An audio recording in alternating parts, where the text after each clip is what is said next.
activaradio.org, emisora de radio online para profesionales de todos los sectores. Anúnciese con su propia cuña publicitaria o bien póngase en nuestras manos para producir una nueva.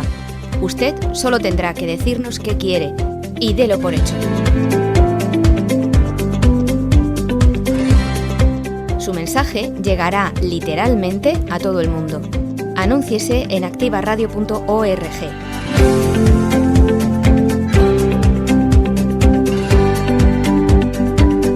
Contacte por correo electrónico en el buzón publicidad@activaradio.es o por teléfono y WhatsApp al 656 981 607. Anúnciese en activaradio.org.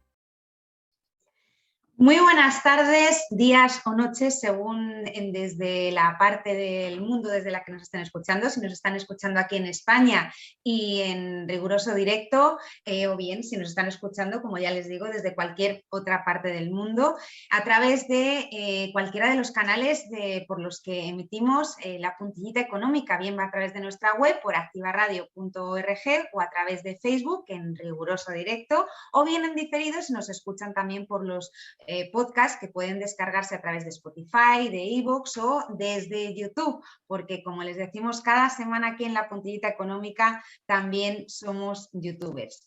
Muchísimas gracias a todos los que nos acompañáis, a todos los que nos acompañan hoy ya en nuestro horario habitual tras ese especial Elecciones a la Madrileña de la pasada semana. Hoy en nuestra puntillita económica nos acompañan ya Susana Linares, presidenta de Exibed, Excelencia para la Calidad Educativa en Iberoamérica y presidenta del grupo SLG Formación. Buenas tardes, Susana, ¿cómo estás? No te oigo, Susana, tienes el micro apagado.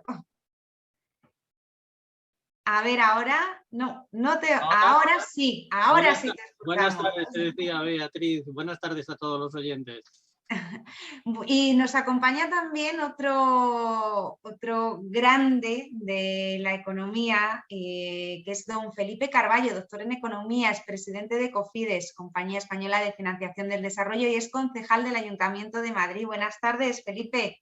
Muchísimo tiempo. Buenas tardes. ¿Te acuerdas desde aquellas tertulias que compartíamos hace años? Sí, 2 o 3 años. Sí. En altas horas de la madrugada hablando de Iberoamérica. Es verdad, es cierto. Y encantado de volver a cooperar contigo, colaborar en aquellos temas y comentar aquellos temas de interés que tanto en el mundo económico como en el mundo político, en el mundo social, se pueden dar y pueden ser objeto de debate y de comentario por parte de todos nosotros. Y más en este momento en el que estamos, que está la cosa muy, muy entretenida. Si entonces lo estaba, ahora todavía más. Bueno, pues hechas las presentaciones, aunque luego se incorporarán también Enrique Jiménez Soler, fundador de ICEU University, hechas las presentaciones de hoy, permítanme que arranque este editorial locutado expresando mi tristeza, vergüenza e indignación por lo ocurrido este fin de semana en las calles de Madrid, Barcelona, Valencia, Salamanca, Sevilla o Palma de Mallorca. Tristeza porque las imágenes que vimos de jóvenes lanzados en masa a las calles para celebrar el fin del estado de alarma esconden, en mi opinión, algo que va más allá de la falta de conciencia ante una pandemia que se ha cobrado la vida de más de 80.000 personas en cifras oficiales, solo en España, y que todavía está entre nosotros. Esas imágenes que han hecho que hasta Fernando Simón entone el mea culpa ocultan, en mi opinión, insisto, la falta de valores de una sociedad que vaga sin rumbo desde hace generaciones. Una sociedad que camina a la deriva por la carencia de un sistema de formación eficiente y estable, que se ha limitado a tirar de lo memorístico, olvidándose del pensar, de la razón, de la filosofía, de las emociones y, sobre todo, del respeto por uno mismo y por los demás. Vergüenza, porque efectivamente, como se ha dicho, eso que amparaban los que salieron a las calles bajo el paraguas de la libertad no fue más que un acto de libertinaje, cobardía y vandalismo, en el que se atentó no solo contra la salud pública, sino contra el mobiliario urbano, contra el civismo, contra la ética. Jóvenes bebiendo en la calle a altas horas de la mañana, jactándose de ir borrachos ante las cámaras de televisión, sin mascarillas ni distancias de seguridad. Jóvenes cantando y gritando a pocos metros de un hospital donde estaba muriendo la gente por el COVID. Jóvenes que escalaban, cual primates, por farolas y monumentos, enfrentándose a la policía. Y ante esas imágenes, ante estos actos, la pregunta que me surge es: ¿qué estamos enseñando a nuestros hijos? ¿Qué clase de educación se les está impartiendo, tanto dentro como fuera de casa, para que consideren que todo vale tras perder, como dijo una de las jóvenes a las que captaron las cámaras de televisión, tras perder 7 meses de juventud por un virus que ha arrasado y que sigue arrasando con la economía y las vidas de personas inocentes? Estas preguntas quedarán en el aire sin respuesta o con respuesta callada por miedo a reconocerse uno mismo los errores, y me llevan al siguiente punto, que es la indignación. Indignación porque esto se veía venir, y gran parte de la responsabilidad, palabra que últimamente parecen conocer pocos y parece estar perdiendo sentido. Les decía que parte de esa responsabilidad, parte de la responsabilidad de que todo esto haya ocurrido, la tiene nuestro gobierno. Un ejecutivo que no hace más que dar tumbos sin volteretas, improvisando. Un ejecutivo que ha levantado un estado de alarma sin tener siquiera perfilada una legislación de mínimos que dotase de seguridad a las comunidades autónomas. Y miren que ha habido tiempo. Nada más y nada menos que 14 meses. Y miren que ha habido peticiones, hasta de los propios varones socialistas, como por ejemplo el caso de Valencia. Un ejecutivo que en vista del caos que han generado sus idas y venidas vuelve a echar la culpa a Madrid y eleva la consulta al Tribunal Supremo. Señores del Gobierno, señor Campo, señora Calvo, ustedes que nos representan tienen que acudir al Supremo para que los jueces les den una respuesta tras más de un año de pandemia. ¿No deberían saberlo, o al menos hacernos creer que lo saben, en lugar de echar balones fuera y eludir su responsabilidad? Ante de nuevo la falta de respuestas, otra de las opciones que se me ocurren es que estén empleando estos actos deleznables como estrategia para que los españoles nos olvidemos o restemos importancia a ese, como ha dicho el presidente de ATA, de la Federación Nacional de Asociaciones Autónomos, leñazo impositivo, o como lo ha calificado el profesor Gay de Liébana en la COPE, torpedo del plan de destrucción económica. Un leñazo impositivo que se nos viene encima. Yo no sé, señores del Gobierno, si con el ruido de la irresponsabilidad de los jóvenes y la amenaza de una nueva ola del virus han querido acallar en parte, porque solo lo han acallado en parte, ese atentado contra la recuperación al que se refirió el presidente del Partido Popular, Pablo Casado, y que hoy recoge también el diario económico El Economista. Un atentado que esconden ustedes, señores del Gobierno, en otro trampantojo como es el de confundir la presión fiscal con el esfuerzo fiscal.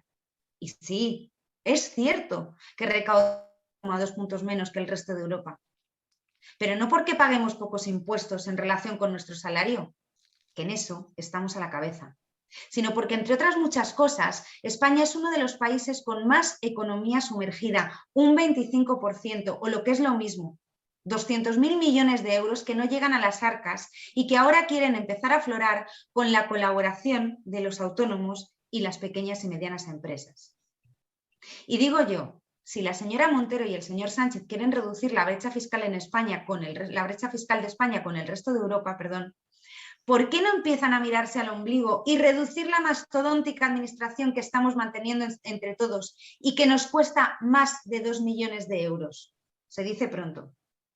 Tenemos actualmente 22 ministerios y 4 vicepresidencias frente a los 14 ministerios y una vicepresidencia del gobierno de Mariano Rajoy y 14.000 millones de euros en subvenciones que se pierden en organizaciones y asociaciones de las que no sabemos cuál es su oficio o beneficio, y otros 53 millones del rescate a Plus Ultra.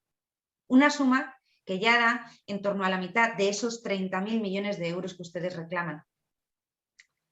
Señor Sánchez y señores del Gobierno de coalición, ese que, según dijo la ministra de Trabajo ayer, Yolanda Díaz, ese que ahora empieza.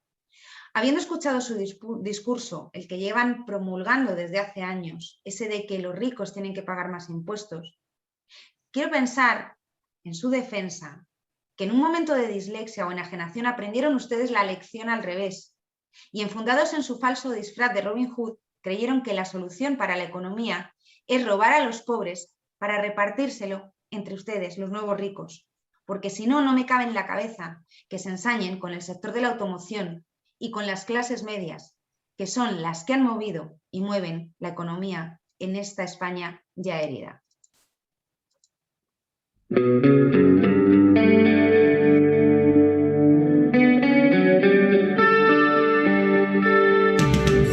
Pierdo el tiempo pensando en lo esencial que a veces dejo pasar. Cuántos instantes he ignorado ya, capaces de haberme cambiado. Y no hay oración capaz de decidir por mí. Oh Señor, no queda otra opción y jamás me vuelvo a arrepentir.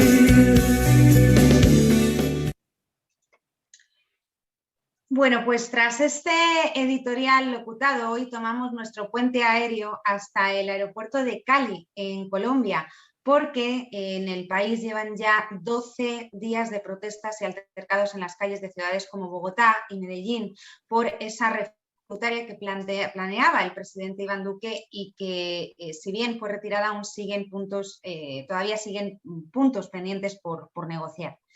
La reforma inicialmente contemplaba la subida del IVA al 19% sobre productos y servicios básicos, como el gas y la electricidad, el aumento de impuestos sobre la gasolina, los servicios públicos, Internet o las bases del IRPF.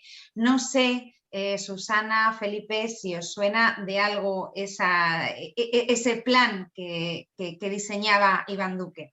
Sí, totalmente. Totalmente, ¿verdad? Totalmente. Y ayer concretamente estuve hablando con alguien de allí, de aquellas tierras de Colombia, de mi amigo del Colegio Juan Pablo II Campestre, y me ha dicho que ha tenido que cerrarlo debido a la inseguridad que hay y los tiros. Y es más, para contactar con él nos revimos y las deseamos porque el gobierno está controlando el Internet, por lo cual están bloqueando todas las salidas de información del país. Información. Una lástima. De hecho, es un... Sí, di, Felipe. No. Termina, por favor. No, decía que lo que está ocurriendo en Colombia es un cóctel explosivo sobre un país que además cayó el 6,8% el pasado 2020 y que ha cerrado con una tasa de paro del 15,9%, además de haber experimentado un aumento de la pobreza monetaria hasta el 42,5%. O sea, unas cifras que verdaderamente asustan y que pueden verse verdaderamente agravadas con estas que se verán seguro agravadas con esta revuelta, sobre todo pues por la inseguridad que genera a lo largo. Felipe, ¿querías comentar tú algo? Dime. Bueno, yo creo que puedo comentar algo sobre Colombia primero, porque habré estado en Colombia unas 14 o 15 veces, he pasado temporadas allí. Incluso enviado por el Ministerio de Exteriores en su momento y tal, y creo que las cosas son un poco más complicadas. Vamos a ver. Primero, Colombia viene teniendo una situación complicada desde hace muchos años. Primero porque hay unas raíces revolucionarias desde los años 50, desde la época del general Pinilla, y ha habido una continuación de procesos de tendencia revolucionaria. Yo conocí algunos de ellos en su momento, hace unos 7 o 8 años, la última firma que se hizo, y por lo tanto hay un germen muy fuerte de violencia, digamos, institucional, contrarrestada primero por la violencia también de las Fuerzas Armadas y del Estado constituido, y luego, por otro lado, hay una problemática que es que desde que yo conozco aquello, Colombia, y puede ser que hace más de 30 años posiblemente, que fui la primera vez a Colombia, es decir, se ha mantenido constante, que es la fuerte presión, digamos, del narcotráfico y de las secuelas del narcotráfico sobre ese país. Por lo tanto, en los últimos años que yo he ido allí, encontraba una situación económica, macroeconómicamente buena y microeconómicamente pues desequilibrada. Desequilibrada como la mayoría de los países de América Latina. Yo que viví durante 3 años en Brasil era el mismo panorama. Quiero decir que hay esta situación que se ha dado ahora, se ha dado por un conjunto de situaciones que iba a decir explosionar, mejor, en un momento determinado, que ha coincidido con el de la pandemia. Primero, es un país que es muy alegre, con muchas ganas de vivir. Segundo, que es un país que las decisiones de Estado pues tienden a no tenerse demasiado en cuenta por la ciudadanía ni por el propio Estado. Y tercero, porque tienen una historia de violencia tremenda en el país. Esas 3 cosas se han unido en lo que tú antes has hecho un comentario sobre cómo se han producido en esta semana pasada una serie de actuaciones de la ciudadanía, generalmente gente joven y gente no tan joven, cuando deberían haber sido sensatos, responsables y darse cuenta de lo que estaba pasando con la pandemia. Bueno, pues allí ha pasado algo, lo mismo, pero teniendo en cuenta sus antecedentes. Y la forma de actuar, pues es una explosión brutal, unida a elementos políticos, sociales, etcétera, etcétera, etcétera. Está claro, y además puedo decirlo, porque uno de los aspectos que yo, conjuntamente con alguien que en este momento tiene una posición muy importante en la política del país, intentamos esbozar allí delante de los organismos económicos colombianos hace unos años, eran los desequilibrios que había. Y después la falta de conciencia ciudadana sobre lo que era un Estado y el coste de un Estado. Entonces había 2 problemas. Un problema, la gente, los colombianos en sí, pues no se tomaban muy en serio lo que eran las necesidades de un Estado, la propia vida, la seguridad social, el mantener eso, mantener una guerra que nunca se acababa, el construir carreteras, etcétera, etcétera, etcétera. Toda una serie no consideraban de que debía venir añadido, y venía añadido por las grandes ayudas que en ese momento tanto el Fondo Monetario como Estados Unidos aportaban en un momento determinado. Por otro lado, el narcotráfico vitalizaba una parte del país que de otra forma no llegaba al Estado allí. Por lo tanto, igual que aquí la conflictividad se ha dado tomando, yendo por las calles a beber, etcétera, etcétera, y alguna pequeña manifestación, allí lo han celebrado, digamos, celebrarlo, mal dicho, entre paréntesis, celebrarlo mediante lo que ellos tienen históricamente pues una cierta... y eso ha llevado a esa situación que es la que hay. Indiscutiblemente, uno de los problemas que tenía, porque además, curiosamente lo he dado allí, era que no, de verdad, si los impuestos eran muy difíciles de recaudar. Pero bueno, eso pasa como aquí en España. Pero es que no había mecanismos jurídicos tampoco. Es decir, y la violencia se unía a las ocupaciones, etcétera, etcétera. Por lo tanto, la conciencia ciudadana de Estado y de lo que necesita un Estado, es decir, no se daba mucho. ¿Qué pasa?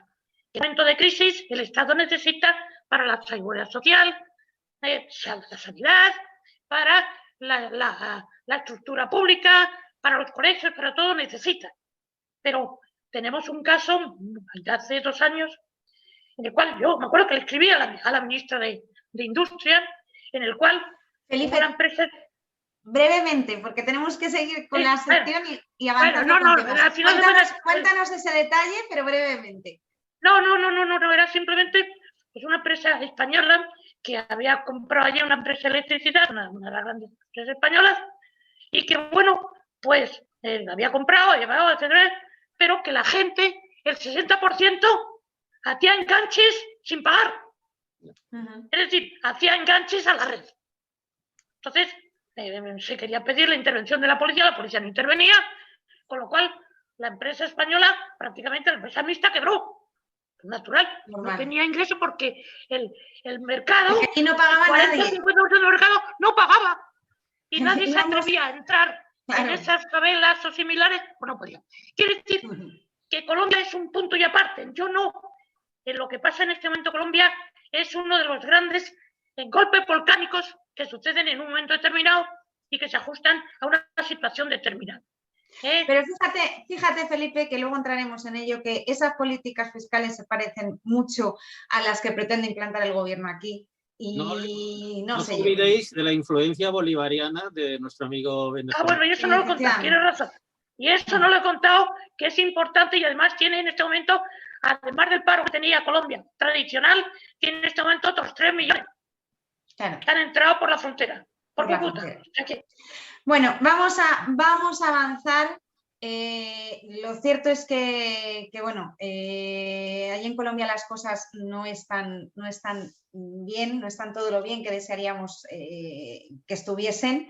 Y sobre todo lo más triste para mí desde mi punto de vista es que esas revueltas ya se han cobrado la vida de 27 personas, según las fuentes oficiales, porque según las fuentes civiles son 40 y hay centenares de heridos. Así que bueno, pues desde aquí muchísimo ánimo y esperemos que las cosas se vayan encauzando, se llegue a un acuerdo entre el gobierno y los manifestantes y bueno, pues volvamos otra vez a la calma. Antes de volver aquí a España, esto es lo que tiene el estar en directo. Que de repente nos suenan los móviles, o sea, esto para que vean ustedes que no les engañamos cuando les decimos que estamos en riguroso directo. Bien, les decía que antes de volver a España me van a permitir hacer también una pequeña escala en Tenerife porque me gustaría enviar toda la fuerza y toda la luz a Beatriz Zimmerman y a sus pequeñas, a Ana y Olivia, para que regresen pronto junto a su familia. Un abrazo enorme desde aquí, desde la Puntilleta Económica en Activa Radio. Bien, y hoy nuestro agua sobre el aceite, una historia muy brevemente sobre una empresa, la empresa WeFish, que ha ganado los premios Emprendedor 21 en la región de Murcia. Bien, les digo que muy brevemente porque hoy quería dar paso a nuestra espumadera, a nuestra tertulia, ya que tenemos muchos temas que contar. Entonces, se lo voy a resumir. Bien, WeFish es Fishing Diary and Forecast, sabré decirlo, estoy hoy con la lengua de trapo. Ha desarrollado una aplicación de pesca deportiva, fíjense también, pesca deportiva, algo que bastante innovador y que combina las nuevas tecnologías con las experiencias de pescadores, modelos estadísticos y predicciones meteorológicas para que los usuarios puedan disfrutar más de su deporte. Bueno, el caso es que la aplicación lo que hace es recomendar a los pescadores, bueno, pues sobre las zonas más idóneas a la hora de pescar o sobre si usted quiere pescar un determinado tipo, pues no sé, salmón, trucha, etcétera, donde puede acudir, sino que además realiza predicciones de la actividad atendiendo a las particularidades de cada una de esas especies y les indica a los usuarios pues cuáles son los mejores momentos y lugares para salir a pescar. Y con esta noticia, enhorabuena a los creadores de WeFish, pues ahora sí, ahora ya nos vamos a ir a nuestra tertulia, vamos a coger nuestra espumadera. Bienvenido Enrique Jiménez, que no te habíamos saludado, que te has incorporado un poquito más tarde. Yo creo que eso es por lo de los 30 km/h, que has venido en coche y te ha pillado la calle de los 30 km con pues... la que tenemos que respetar ahora, esos 30 km/h, ¿no? Pues no me han pillado los 30 kilómetros hora porque he ido hoy al médico esta mañana andando, pero me ha pillado en Princesa una manifestación de riders espectacular, que estaba Bueno, cortada toda la calle Princesa. Así sí. que ha habido problemas de tráfico, pero yo iba a patita, así que no ha sido para tanto.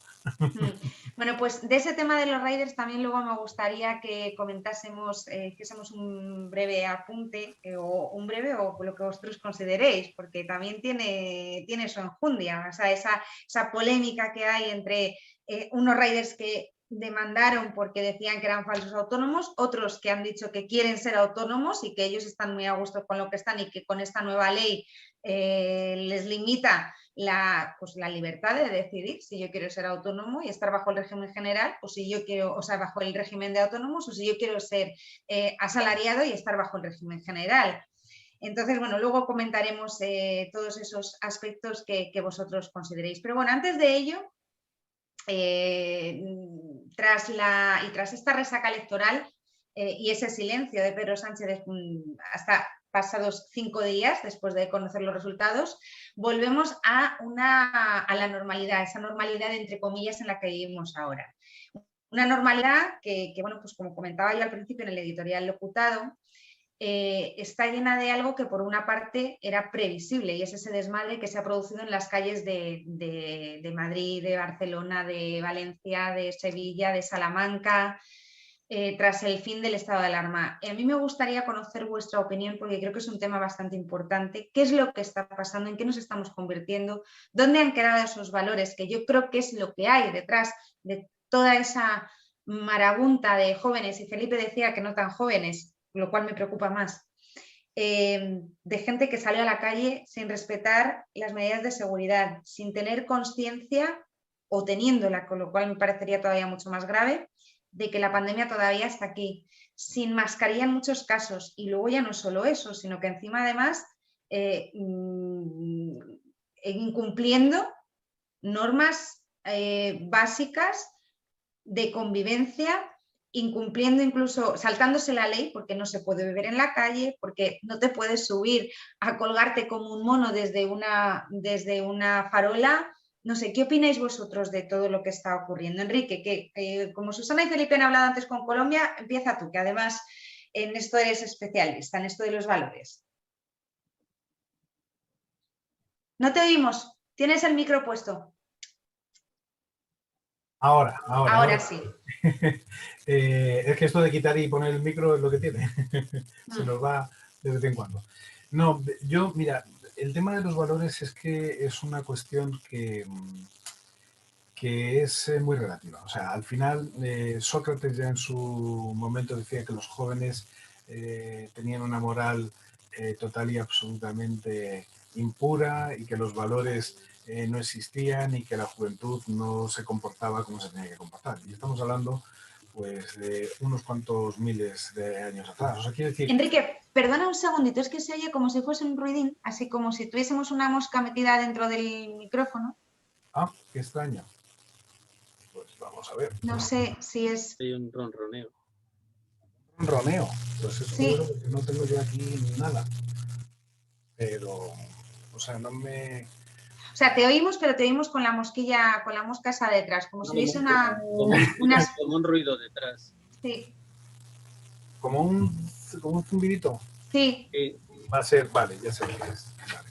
Vamos a solucionarlo. Ahora ahora ya no. Ay. No, sigue un poquito. Es como cuando en la televisión, cuando en las televisiones antiguas, esas de blanco y negro, se ponía casi la carta de ajuste que sonaba ese ruido raro. Eso. Ahora se ha quitado. Ahora ya está. Sí, es un disco duro extraíble que tenía aquí, que probablemente es lo que estaba haciendo. No, pero volvemos otra vez. ¿Cuándo hablas? ¿Es cuando hablo?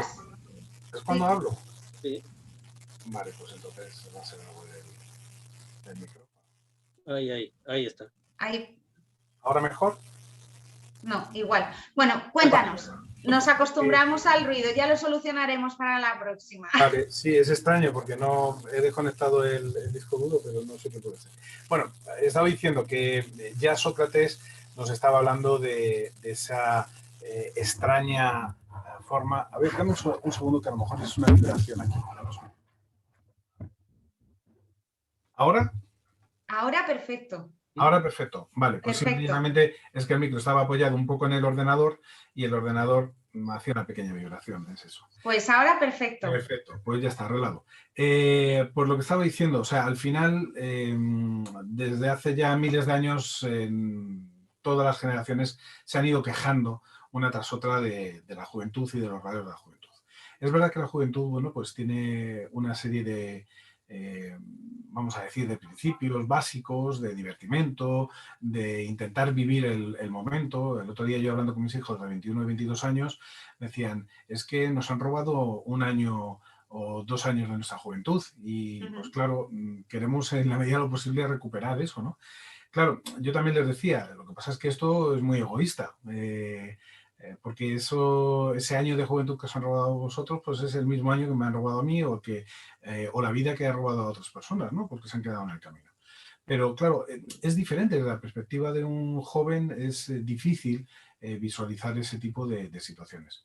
No obstante, es verdad que yo creo que estamos asistiendo en los últimos años, yo creo que estamos asistiendo a una caída clarísima de valores y de fundamentos, sobre todo por una falta de liderazgo. El liderazgo a nuestro nivel, tanto político como social, pues nos encontramos con personas que mienten descaradamente, que incumplen sus promesas, que realmente no tienen ningún tipo de prejuicio de valor pues, para llegar al poder o para mantenerse en él. Pues claro, esto es el ejemplo que también estamos dando a nuestros jóvenes. O sea, es muy fácil decir que los jóvenes no están haciendo su parte y que están de botellón y demás cuando nos encontramos con una sociedad que nuestros propios líderes, que son los que tendrían que dar ejemplo, pues son los más corruptos, son los que se saltan, por ejemplo, los turnos de vacunación y se vacunan antes que nadie o llevan a cabo este tipo de comportamientos. Por lo tanto, es difícil. Esto no es para justificar el comportamiento de los jóvenes. Yo creo que todos debemos de hacer una reflexión realmente de qué está pasando en la sociedad en términos de valores y también de principios. No me creo o no quiero creerme, no quiero llegar a creerme que los valores son los que nos quieran inculcar desde una parte. O sea, parece que el progresismo, que es lo que hoy impera en la sociedad, pues nos quiere llevar a un modelo ético o de valores que realmente, bueno, pues solamente defienden sus propias creencias o sus propios mensajes. Pero a nivel social yo creo que tenemos que hacer una reflexión todos en cuanto a cuál es nuestro ejemplo hacia los demás y tenemos que tener esa conversación, yo creo que asertiva, directa y clara con nuestros jóvenes para que, no para que se den cuenta del daño que pueden hacer, sino para que realmente esos valores también pues queden inculcados de alguna manera en sus propios comportamientos, ¿no? No podemos quedarnos en un libertinaje sin entender lo que es la libertad.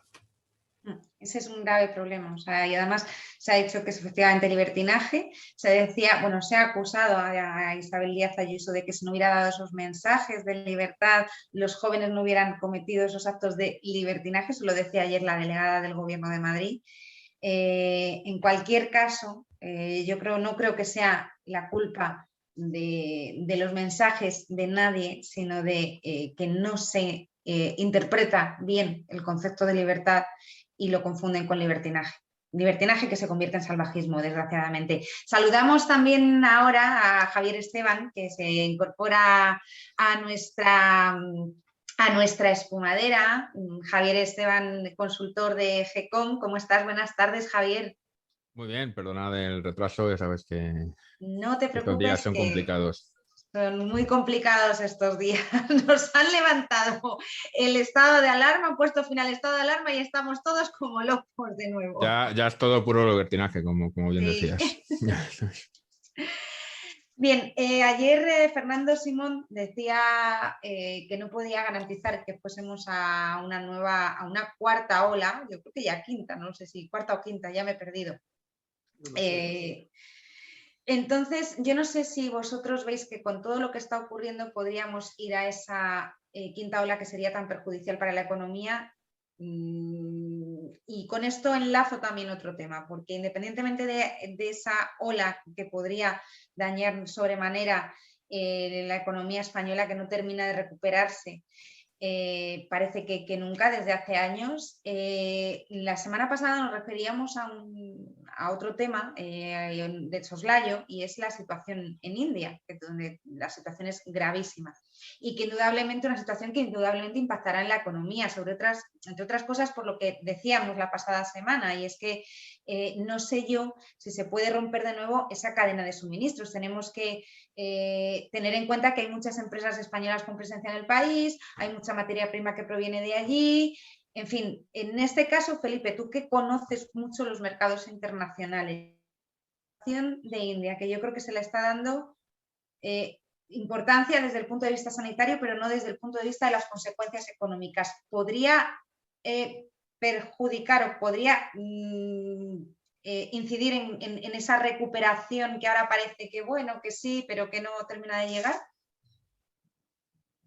¿Podríamos estar ante una nueva crisis de suministros por el tema de India, lo que está ocurriendo en India con la pandemia?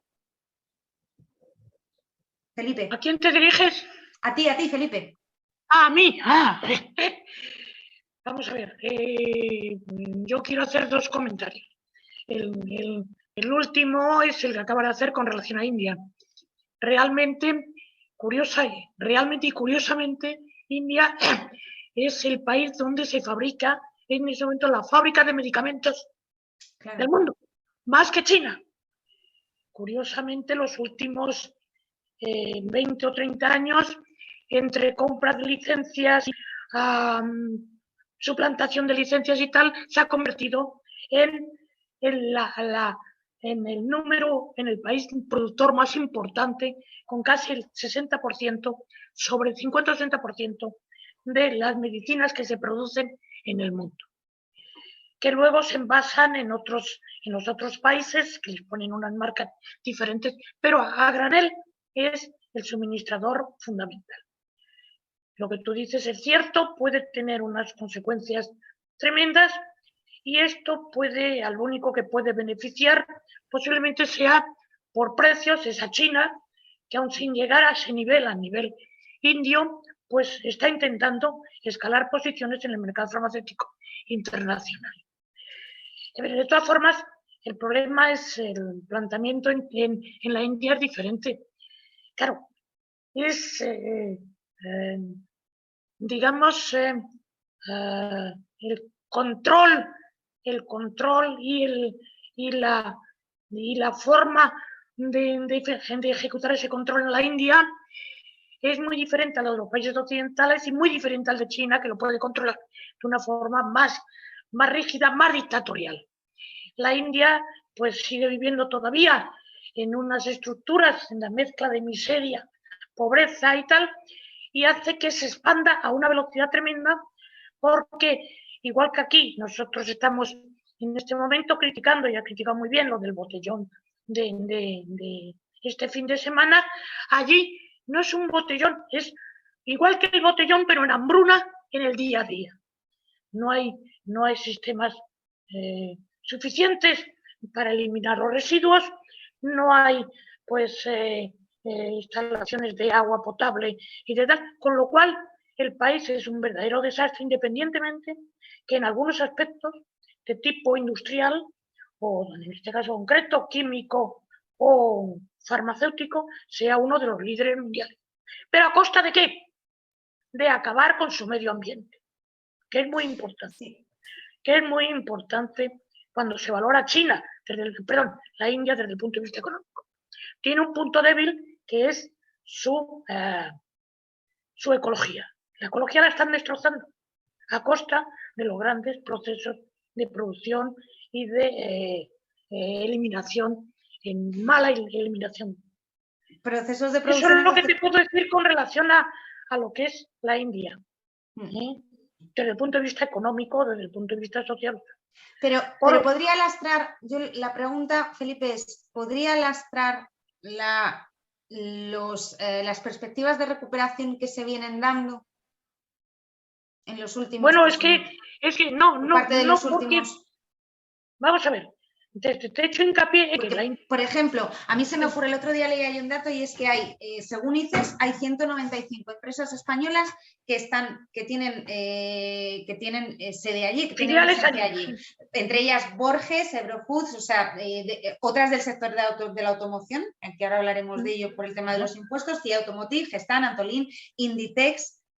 O sea, la pregunta es, tú que conoces bien todas esas, ¿podría lastrar esas perspectivas de recuperación y cómo podría dañar a las empresas españolas? No, yo creo que no. Yo creo que no porque, en definitiva, las que hay del sector automotriz allí trabajando es porque se están produciendo vehículos con precios muy bajos, que son los que inundan otros mercados mucho más desarrollados como son los europeos. Y otras son porque la mano de obra es baratísima, por ejemplo, en el sector de la confección o en el sector de calzado. Es decir, yo creo que eso no lo va a afectar, no va a afectar porque es una demanda que es bastante rígida y que solamente se podía contraer si en España se contrayera demasiado la estructura económica. Pero no va a llegar a esos niveles. Nuestro problema económico es un nivel macroeconómico y un nivel más financiero que de la economía de mercado que bordea toda la actividad. Es decir, yo creo que no. Yo creo que el problema de India es lo de siempre. Si cuando ha habido una epidemia y esa epidemia ha tocado la India, ha barrido la India. Pero epidemias tradicionales, históricas. Eso lo controlaron en China a través de un Estado dictatorial, un Estado controlado, supercontrolado, que yo recuerdo que el año pasado, por ejemplo, yo hice un artículo hablando sobre el coronavirus, achacando la culpa a los chinos y diciendo que se había salido de Wuhan el problema chino y curiosamente se ha controlado muy bien en Wuhan. Es decir, los chinos deberían pagar al resto del mundo el daño que han hecho porque ellos han hecho algo que no han podido controlar. Quiero decir, con este esquema, que el tema de la India es un tema que afecta exclusivamente al sector farmacéutico en sí, que debilite a medio o largo plazo. Y es el fondo. Ven, dime. Sí, no, digo que lo que sí que está claro que nos va a afectar, y ya voy a abrir ese melón, que yo creo que estamos deseando todos hablar de él, por lo que nos toca a los bolsillos, lo que desde luego sí nos va a afectar es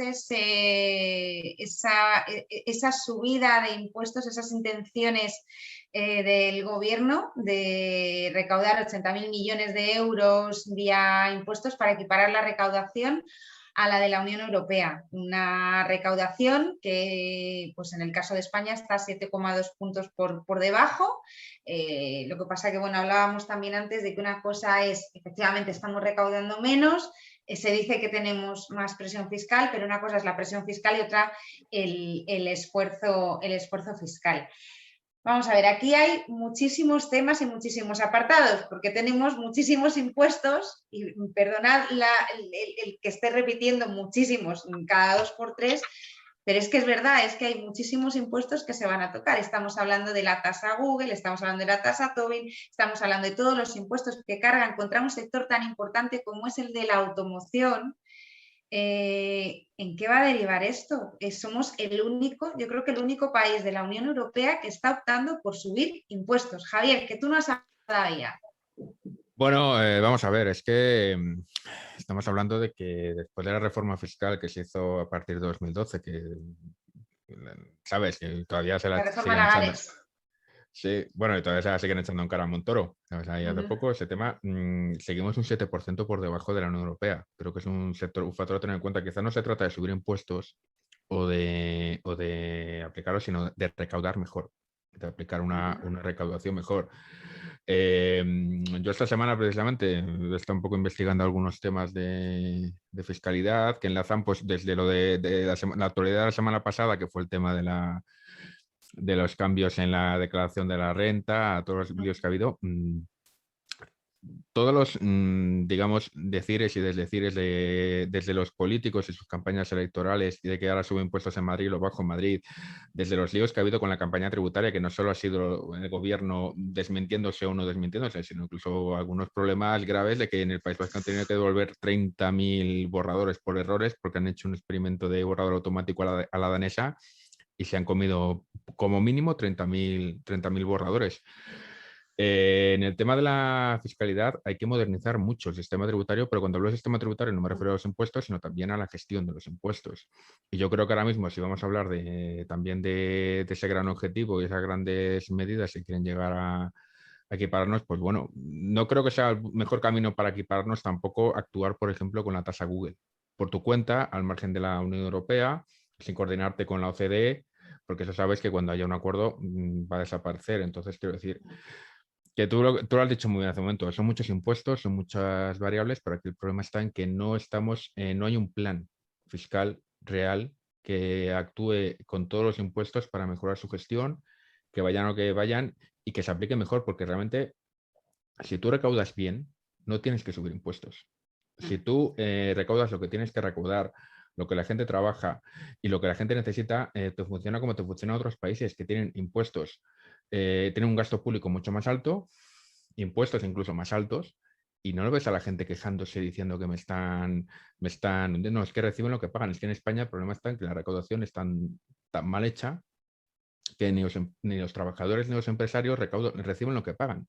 Entonces, mientras eso no se corrija, creo que cuando eso se corrija, quizá podremos hablar de equiparación fiscal a la Unión Europea. Hablamos de cotizaciones, ¿te refieres? Yo hablo de impuestos. Por ejemplo. Las cotizaciones también.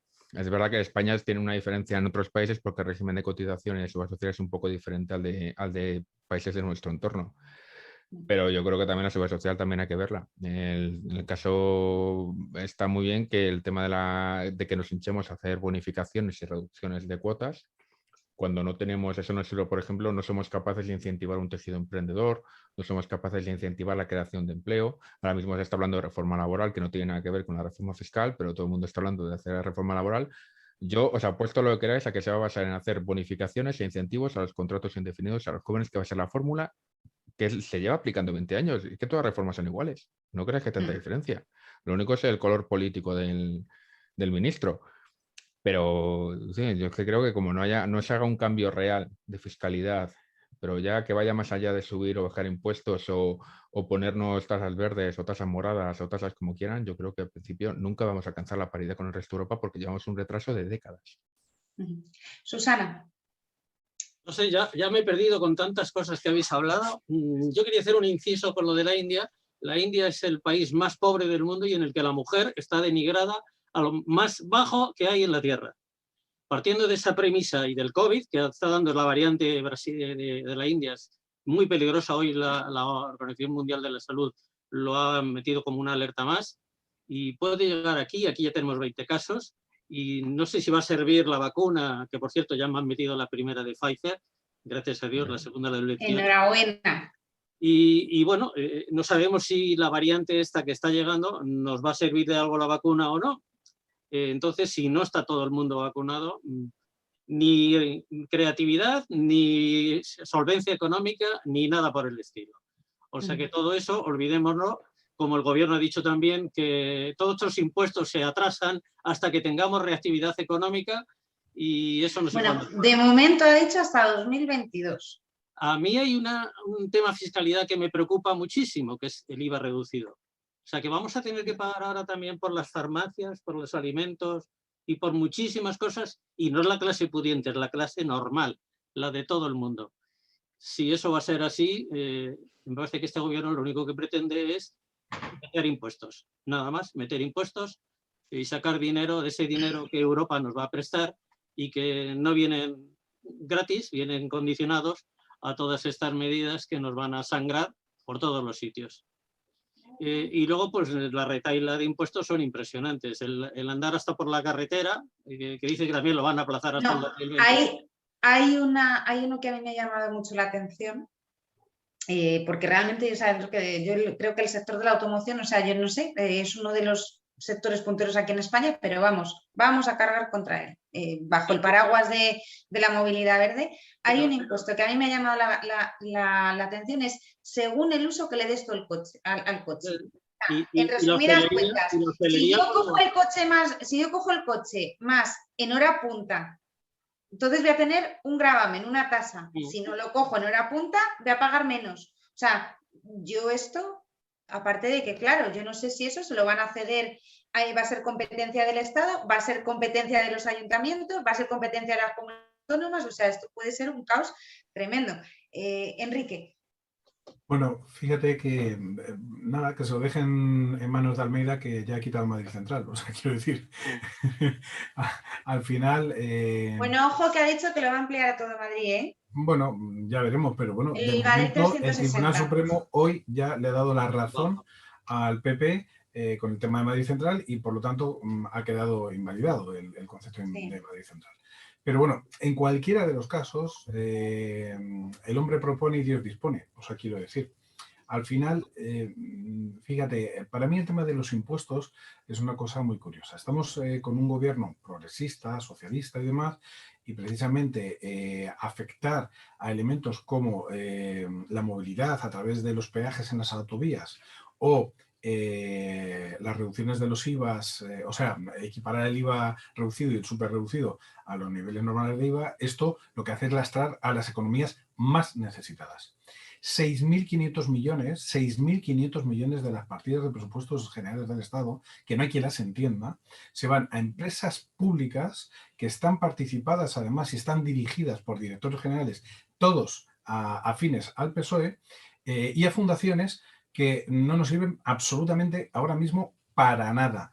Y con esos 6.500 millones no tendríamos ni que reducir pensiones, ni tendríamos que equiparar IVAs el IVA reducido o el super reducido, o podríamos hacer frente a un montón de cosas. Por ejemplo, pues que los menores, los ingresos menores de 20.000 o 21.000 euros al año, pues no tuvieran que llegar a tributar por IRPF. O sea, yo estoy con el mensaje que ha lanzado Javier. Y el mensaje que ha lanzado Javier es solamente con un matiz, y es que ya no es una cuestión de cómo se recauda. La cuestión es cómo se administra lo que se recauda. O sea, y esto para mí es lo más importante, porque efectivamente estamos en un país donde la presión fiscal se lee de una manera, pero lo que tenemos que darnos cuenta es el agobio fiscal que está sufriendo el ciudadano, y en este caso las clases medias y las clases también bajas. O sea, subir el IVA al tabaco, o sea, los impuestos del tabaco, los impuestos del alcohol, de las bebidas azucaradas, todos estos globos sondas que al fin y al cabo tienen que ser la respuesta que dé el gobierno a Bruselas, no son ni más ni menos que meterle la mano en el bolsillo a todos los cotizantes, sin discriminación entre si tienen muchas o pocas rentas. Y francamente, lo que me parece esto es de un gobierno que de socialista y de social tiene poco. O sea, las políticas sociales no se arreglan con más impuestos. Las políticas sociales se arreglan haciendo un reparto adecuado y gestionando adecuadamente los impuestos. Pero también es porque esto viene de la demagogia que ha habido siempre, de que en este país es una demagogia a la que se ha subido Pablo Iglesias, Pedro Sánchez y toda esta gente, que es la demagogia de que hay de que hay un puñado de ricos que si pagaran lo que tendrían que pagar, cubriría todo. No, el problema es que tenemos un sistema fiscal en que los ricos cotizan en otros países. Y a la hora de llenar un poco esas ideas de que no, basta con que Amancio Ortega paga lo que tiene que pagar, pues Amancio Ortega paga lo que tiene que pagar, no nos va a llegar. Al final, si toda la gente si la tasa Google paga lo que tiene que pagar, tampoco nos va a llegar. Eso funciona en un país como Irlanda, que es mucho más pequeño que España. Si todas las tradiciones, al final, todas estas, como tú bien dices, Enrique, globos sondas de medidas muy bonitas y muy llamativas para convencer a algún funcionario de Bruselas, a la hora de la verdad no van a servir para nada. Y es lo que pasa muchas veces cuando esos planes que se presentan a Bruselas, que realmente es que al final no sirven para nada porque se quedan en papel mojado. Y esto ha sido histórico. También te digo, en este país también la comunicación de los presupuestos, yo lo digo que yo he estado 10 años leyéndome presupuestos como periodista, no los entiende ni Dios. Y ese es el problema. Sí, pero es que yo quiero pensar en el funcionario de Bruselas que se está leyendo el paquetón de 5.000 folios del gobierno. Para mí es un superhéroe, ¿sabes? Una persona capaz de descifrar eso es... Entonces, quiero decir, también es verdad que está hecho así, aposta. Primero, como así, tenga aposta. que entrar en el libro rojo, del libro verde, luego al amarillo, en la partida no sé qué, yo recuerdo que yo decía, digo, mira, el libro amarillito, digo, ya te lo coges, dices, el libro amarillo, y luego llamabas a alguien, oye, ¿y esto dónde está? Y te decían, en el libro rojo, en la partida no sé qué, yo me acuerdo que era como el cómic de Asterix, ¿no? La casa de los locos. Yo que estuve en los dos lados, cuando estaba en el ministerio, me llamaba alguien para preguntarme, oye, la partida es que era como... No tengo ni idea. O sea, lo siento mucho. ¿No? Pero es que está hecho así para generar la confusión. Eso es así.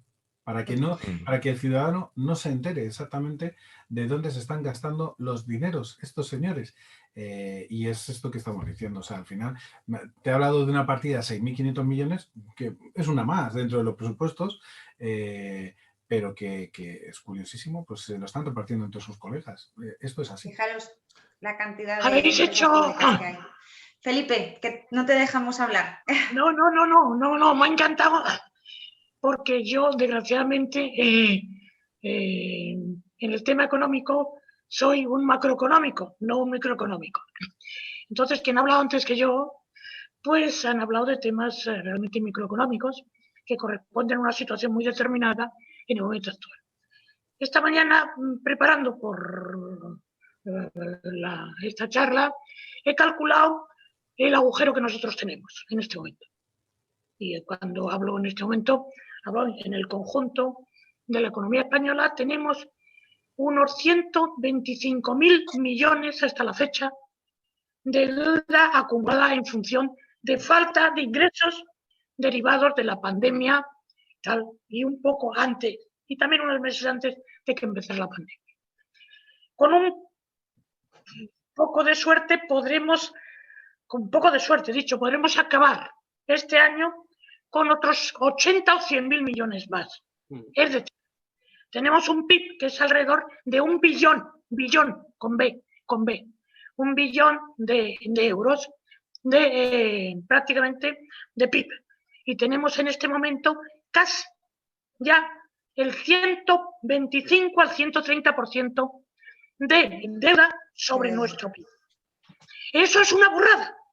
Es decir, lo tenemos, porque el costo de mantener eso por el tipo de interés es prácticamente nulo, pero eso ningún país, teóricamente antes de la pandemia, cualquier país que superaba ya entre el 90 y el 100% del PIB era un país que se ponía en la lista negra y por lo tanto que podría pasar un momento determinado que incumpliera con sus obligaciones modelo Argentina. Nosotros vamos a acabar este año con prácticamente alrededor de este año vamos a acabar con un 10% de PIB negativo, de pérdida de PIB.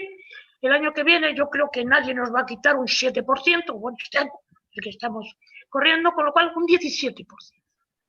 Es decir, eso ahora nos lo va a cubrir, lógicamente, los 200 y pico mil millones que en principio, en diferentes fases, y no prácticamente todo, el Banco Central Europeo y la Unión Europea, por los diferentes medios, lo va a intentar compensar. Pero nosotros lo debemos. Es decir, partimos de que ese dinero que necesitamos y que debiera haber sido aplicado a la generación de actividad económica, se va a aplicar a tapar agujeros derivados del gasto que no ha generado actividad económica. Con lo cual nos vamos a encontrar, por mucho que se quiera decir, hacer o pensar o cambiar, con un modelo que va a estar sujeto a un control o bien de la Unión Europea o bien del Fondo Monetario ligeramente. ¿Qué quiere decir? Que la receta la sabemos y la receta es, si tú no subes los impuestos antes, los tienes que subir después. Es un ejemplo que se da. Pero ¿y no será más sencillo, Felipe? Vamos a ver, ¿no será más sencillo, como decían Enrique y Javier, primero, mejorar la eficiencia del gasto? Yo no entiendo, tener 22 ministerios, cuando con el gobierno de Mariano Rajoy teníamos 14, con el gobierno de Aznar teníamos 15, tenemos 4 vicepresidencias, tenemos no sé cuántas secretarías de Estado. Pero que tiene razón. Claro, no será mejor. O sea, yo echo de menos la Cora, yo echo de menos cuando teníamos que dar cuentas de cuánto se ahorraba el gasto en la administración cada semana, que eso, la entonces vicepresidenta Soraya Sáenz de Santamaría, todas las ruedas de prensa de los viernes, después del Consejo de Ministros, daba los resultados de la Cora, y ahí se veía cuánto se había reducido el gasto de la administración. De acuerdo que estábamos bajo la supervisión de Bruselas, pero hombre, yo no entiendo este gobierno que tanto presume y tanto hay que hacer políticas sociales. La primera política social es, primero, generar empleo, buscarte fórmulas para generar empleo, y segundo, reducir el gasto de tu administración. No, como decía yo antes, que yo creo que se aprendieron mal la lección, no robar a los pobres para hacerme yo más rico. Perdonad que me ponga así. Y ahora ya os dejo a vosotros, que sois vosotros los protagonistas, no yo. Un momento que te quiero decir una cosa. Es decir, lo que he hecho yo ha sido un análisis macroeconómico. Claro que tiene razón.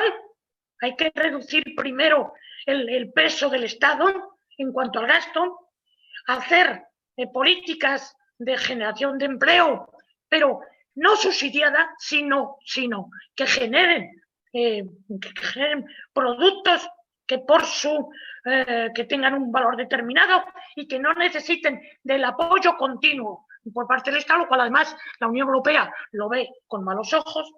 Por lo tanto, estoy de acuerdo contigo, pero la realidad es la realidad. La realidad es que el año que viene nosotros vamos a tener el 130%, tal. Solamente nos adelanta Grecia y Italia. Italia, lo que deberíamos ver, y yo se lo diría a Sánchez, si hablara con él, diría, tú ponte detrás del señor Draghi y lo que haga Draghi, hazlo tú. Porque Draghi sabe dónde está, sabe el país que tiene, que es lo más parecido en tipo de gasto, en tipo de consumo, en caída de tejido productivo, etcétera, al español.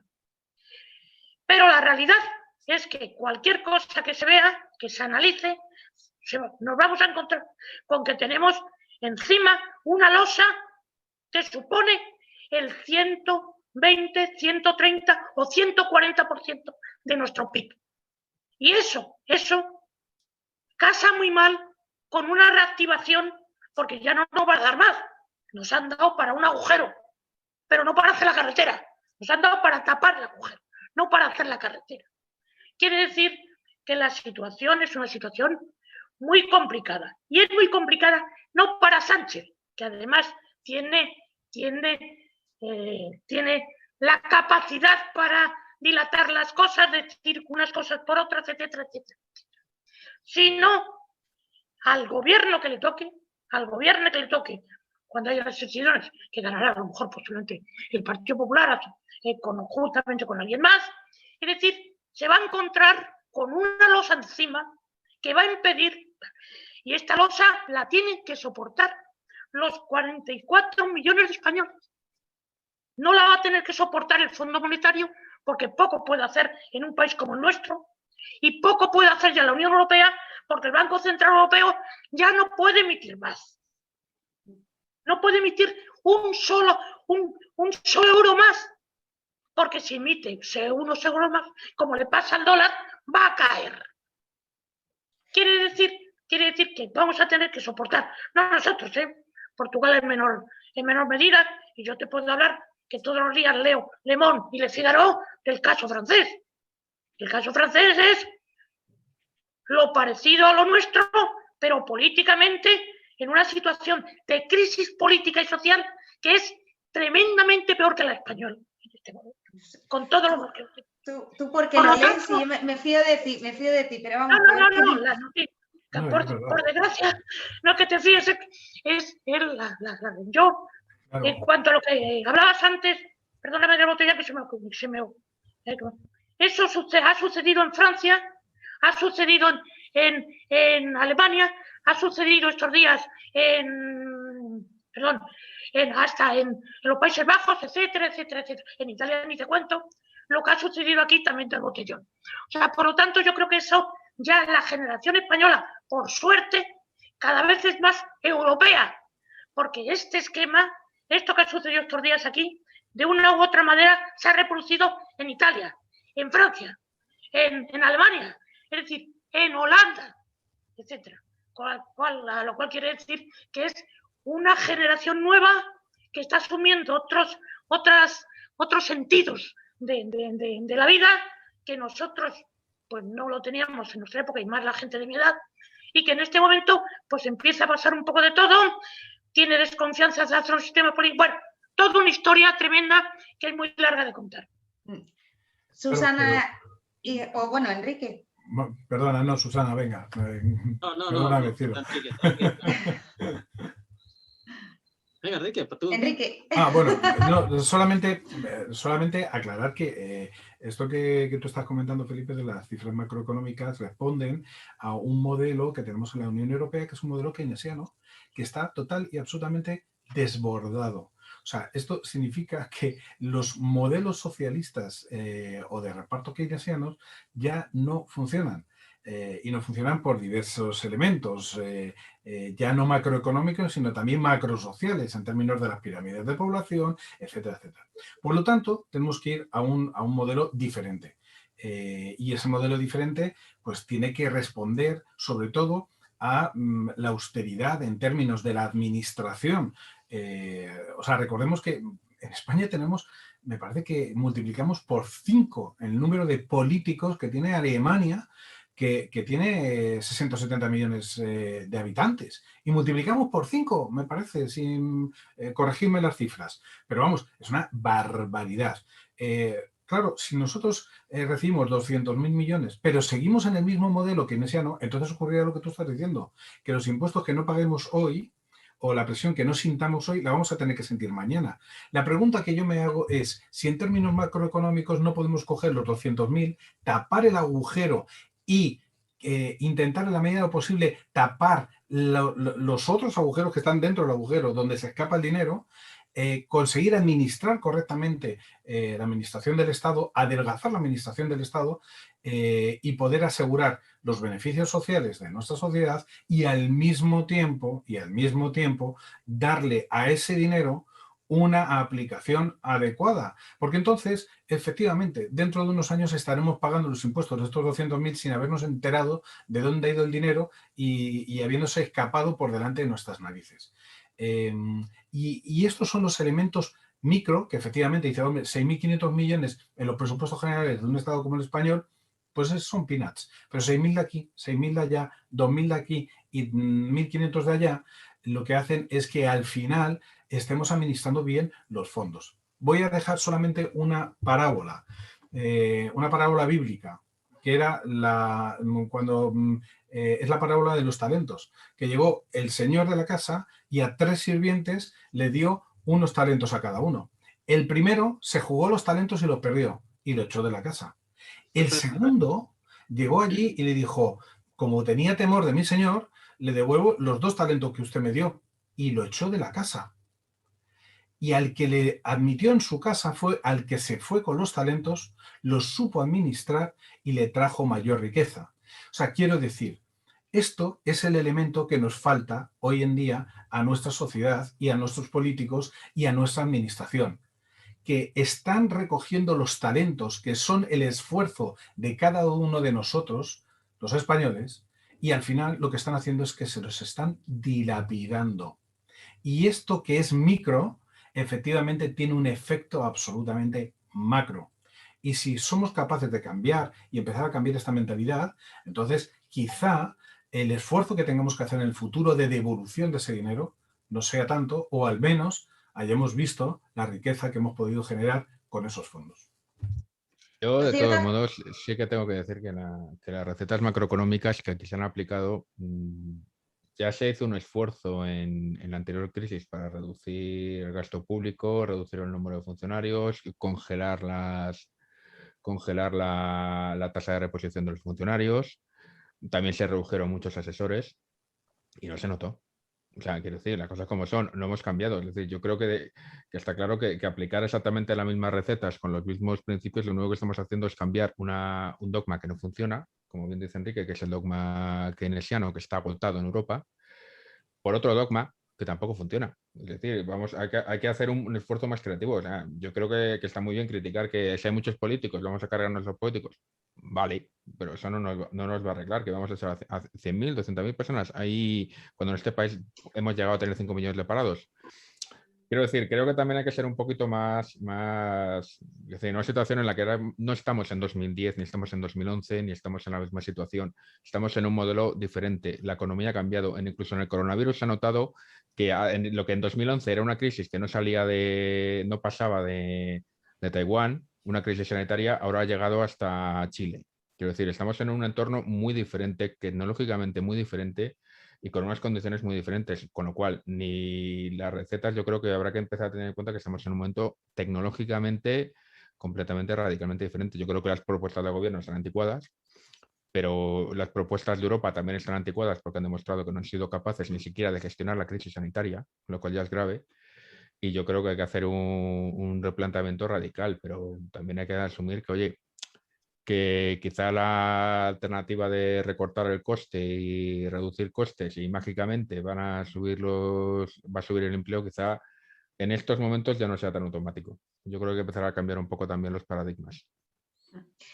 El tema de impuestos indudablemente nos da para mucho, pero nos quedan 5 minutitos y no quiero que dejemos el tema laboral sin tocar, el tema del empleo, sobre todo también pues, teniendo en cuenta las declaraciones de ayer de la ministra de Trabajo, Yolanda Díaz, que, bueno, primero que la relación con Sánchez es inmejorable, que está más cercano a él que nunca, que lo que se ha presentado en Bruselas es la derogación de la reforma laboral, pero bueno, yendo a lo concreto, hay dos temas que a mí me han llamado mucho la atención. Esto le toca más al negociado de Escrivá, que es esa intención de destopar los sueldos, las cotizaciones de los sueldos de 49.000 euros a partir del año que viene, de 2022, que esto entiendo yo, que de acuerdo que hay poca gente, entre comillas, que cobra, que está en esa franja salarial, pero a las empresas que los tengan en plantilla les va a hacer polvo y que puede traer consecuencias, puede ser algo perverso, no lo sé cómo lo veis vosotros.